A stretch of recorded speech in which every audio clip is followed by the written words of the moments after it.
Trump rilancia la pace in Medio Oriente con un piano in 20 punti. Netanyahu dice sì, Hamas frena. Washington, la Casa Bianca è tornata al centro della scena internazionale con l'incontro tra Donald Trump e Benjamin Netanyahu, occasione scelta dal presidente americano per presentare un piano articolato in 20 punti che, nelle sue intenzioni, dovrebbe aprire la strada alla fine del conflitto nella striscia di Gaza. Accanto al premier israeliano, Trump ha voluto coinvolgere anche l'emiro del Qatar, Mohammed bin Abdul Rahman Al Thani, in un tentativo di mediazione che, almeno nelle prime ore, ha generato reazioni contrastanti.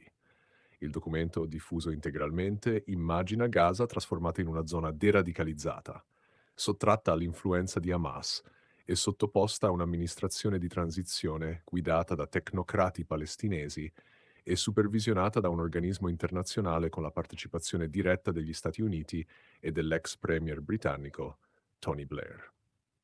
L'obiettivo è accompagnare una tregua duratura a un massiccio piano di ricostruzione civile e infrastrutturale, capace di restituire condizioni di vita minime a una popolazione stremata da mesi di assedio. Il cuore del progetto si concentra su alcuni nodi immediati. La liberazione, entro 48 ore dall'intesa, di tutti gli ostaggi ancora detenuti da Hamas insieme alla restituzione dei corpi dei caduti israeliani.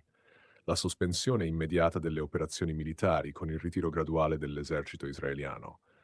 La concessione di un'amnistia a quei miliziani che accetteranno di deporre le armi, con possibilità di esilio per chi non voglia reintegrarsi nella società civile. Israele, da parte sua, si impegnerebbe a liberare circa 250 prigionieri palestinesi, creando così le condizioni per uno scambio che apra a una nuova fase politica. Sul piano umanitario il testo garantisce l'ingresso senza ostacoli di aiuti attraverso Nazioni Unite e Mezzaluna Rossa, l'apertura stabile del valico di Rafah nei due sensi e la fine di ogni espulsione forzata. Chi vorrà restare dovrà poterlo fare in sicurezza. Chi deciderà di partire avrà la possibilità di farlo. Gaza, nelle intenzioni di Trump, non dovrà più ospitare infrastrutture militari, ma soltanto progetti di ricostruzione monitorati da agenzie neutrali e finanziati anche da paesi arabi.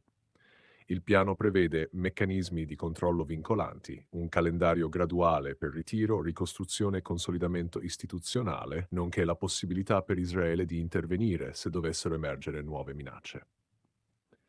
Questi 20 punti, tuttavia, presentano ambiguità che lasciano ampio spazio a interpretazioni. Non è definito quando Hamas dovrebbe effettivamente consegnare le armi, né come trattare chi rifiuterà l'amnistia. Rimane indefinito anche il ruolo dell'Autorità Nazionale Palestinese, citata solo come possibile attore in una fase successiva, e la natura stessa della transizione, che alcuni partner internazionali considerano una forma di tutela straniera. Non a caso Hamas ha respinto con fermezza l'idea di un'amministrazione internazionale guidata da Blair, giudicandola inaccettabile, pur dichiarandosi disponibile a una tregua prolungata se accompagnata dal ritiro israeliano. All'interno dello stesso governo israeliano le divisioni non mancano. Netanyahu ha cercato di mostrarsi come uomo del dialogo, arrivando perfino a scusarsi con l'emiro del Qatar per il raid di Tel Aviv su Doha. Ma il ministro Itamar Ben-Gvir ha difeso senza esitazioni quell'operazione, definendola giusta ed etica. Intanto la Knesset ha approvato un nuovo aumento delle spese militari per 30 miliardi di shekel, scelta che sottolinea la distanza tra i proclami di tregua e la realtà politica interna. Sul fronte esterno, diversi paesi arabi hanno chiesto di attenuare le parti più rigide sul disarmo e di chiarire il ruolo del Qatar, mentre l'Unione Europea ha espresso riserve sulla praticabilità di un'amministrazione internazionale così invasiva. Trump rivendica di avere riportato il dossier israelo-palestinese al centro della scena con una proposta equilibrata e pragmatica. Ma la distanza tra annuncio e attuazione resta evidente. Senza un'adesione concreta di Hamas e senza la capacità di Netanyahu di reggere alle pressioni dei falchi interni, il piano rischia di rimanere un esercizio diplomatico. A Gaza, intanto, i civili continuano a misurare il tempo sulle sirene e sull'arrivo degli aiuti, molto più che su tavoli negoziali o calendari di pace.